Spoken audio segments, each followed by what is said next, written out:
With so many different bottles of bourbons out there for us to purchase, we are bound to make some mistakes. What are 7 bottles of bourbons and whiskeys that I regret buying? Let's find out.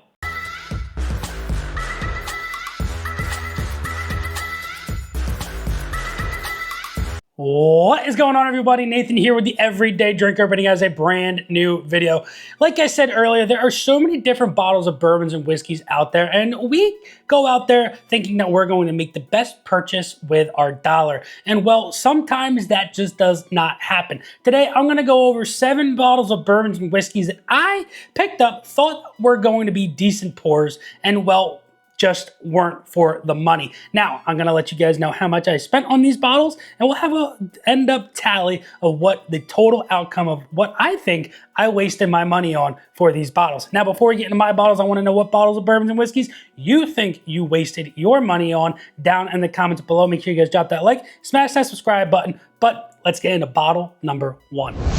Bottle number 1 goes to one that I picked up a very, very long time ago. And if you're new to the channel, you might not have ever seen this bottle. And if you're older to the channel, you know just how much I regret purchasing this bottle of Bib and Tucker 12 year. This is a single barrel, 40th anniversary bottle, coming in at 99 proof.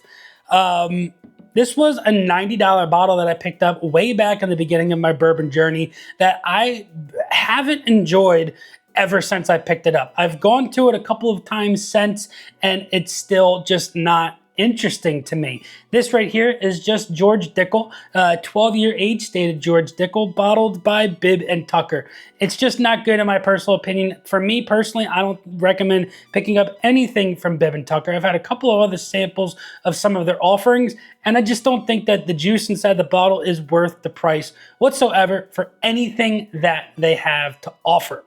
Bottle number 2 is one that, I haven't even opened up yet, but it's a bottle that I've sampled from many other bottles. And I bought it specifically because I thought it looked cool, not because of the juice inside. And that bottle goes to none other than this bad boy right here, Caribou Crossing. And I love this bottle. I literally bought it because of the blue topper and the Caribou on top. I think it's one of the coolest looking bottles in the whiskey, bourbon Canadian whiskey world. I love, it's a Blanton's lookalike. It's the Canadian Blanton's, but for the $90 I shelled out for this bottle, I just don't think that for 80 proof Canadian whiskey, it's worth it whatsoever. Now, it's a Sazerac product, Buffalo Trace, blah, blah, blah, through and through. I just don't think that this right here is worth it. I think that if it was like a $30, $35 bottle and then sat on the shelves, I think then, yeah, it'd probably be a worth it bottle for sure. But most of the time, these are sitting for anywhere from like 80 to 100 bucks. Thought for 90, it might be good. Tried it after, and, I regret it for sure. Now, bottle number 3 is one that, a lot of you guys might not expect to be on here, but because I tried something that was 2 years older than it, and just a little bit more money than what this bottle is going to be going for now in 2025, I regret buying this because I would have saved my money on this and shelled out for the bottle that's 2 years older than it, and that bottle is Russell's Reserve 13 year. Now, as you guys can see, I enjoyed this bottle for what it is. But knowing that this year, they're selling this, I think, either 200 or 250, and they sold the Russell's Reserve 15 year last year for 250, and you could get it, sometimes they were doing deals and things along those lines, but none other the fact that this right here, if you're looking at the juice inside comparative to what Russell's 15 is, this is nowhere near worth the dollar signs that it's asking for. I don't think that the whiskey inside is anything comparative. I think that you're better off picking up the Russell's Reserve Private Selects for 110 proof. You're getting 9, sometimes even up to 11 years for some of those picks. And you're gonna get some really, really good offerings for $60 to $80, depending on what state, what store you're going in, and you're not going to be disappointed in that whatsoever. Spent $210 on this bottle right here, and I regret it 100%, knowing that the Russell's 15 came out the next year. Now, bottle number 4 is one that was another one that was in the beginning of my whiskey journey. And I thought, wow, this thing is going to be really, really good. And that goes to the Old Elk Double Wheat.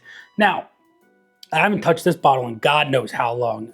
Just for some reason, this bottle was okay in the beginning, but after it opened up for a while, I went back to it and it just didn't have the oomph that I was expecting it to continue to have, that it had in the beginning. But that could have also been my young whiskey palate thinking that this was actually a decent pour, when in actuality, it really isn't.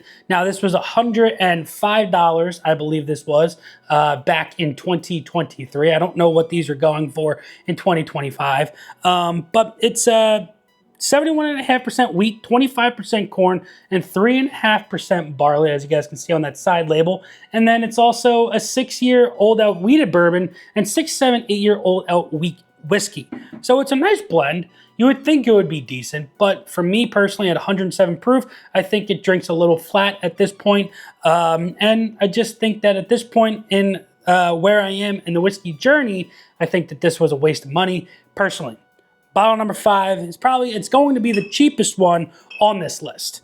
And that bottle goes to the Smoke Wagon, the Younger. Uncut, unfiltered, the Younger, I should say. Coming in at 114 point blah blah proof. This, for me, I thought it was going to be a good pour. For 45, 50 bucks for, I believe this is a 4-year MGP? Or a 5-year. I can't quite remember. But nonetheless, when you're looking at the regular Smoke Wagon Uncut, you're looking at 7, 8, sometimes 9-year blended whiskeys. I think this is 4 and 5-year blended MGP. And you can get much better MGP, 5 and 6-year MGP, for pretty much the same price. That's going to be a much better bang for your buck. This right here, I regret buying it. Haven't touched it in a very, very long time. I don't know if you guys can see where that bottle is fill-wise on the label there, but it just, for me, I just don't think it cuts it, and it's not worth the dollar signs that this was asking for. I think that, again, 35, 40 bucks, go for it all day. 55, 60, not so much. Now, bottle number 6 is going to go to one that came out last year that everybody has the same opinion on, I believe, and I stand on it, that I think that this right here is, let's say, a $75 bottle of bourbon at most. Now, it was going for 115, 120, 130, and that bottle is going to go to the Old Forester 1924 10-year. Now, again, a good bottle. The bourbon inside of this is actually pretty darn good. But the price tag that it was asking for at $115 when I picked it up was not good. I don't, and I know a lot of other guys out there don't think that this bottle right here is worth the dough. And for me personally, I wish it was a cheaper bottle, because in that Whiskey Row lineup from Old Forester, it's probably one of the better ones. But because the price is so marked up, I just don't think it's worth it whatsoever. Now, before we get into my final bottle, make sure you guys drop that like. Like I said, I want to know your least favorite regrettable bottles in the comment section down below.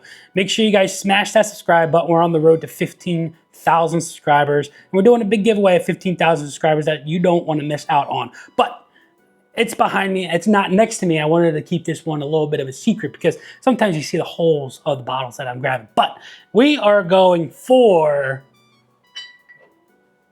2XO Gem of Kentucky. Now, you guys know I like this bottle, and I think that this was an absolute dynamite pour.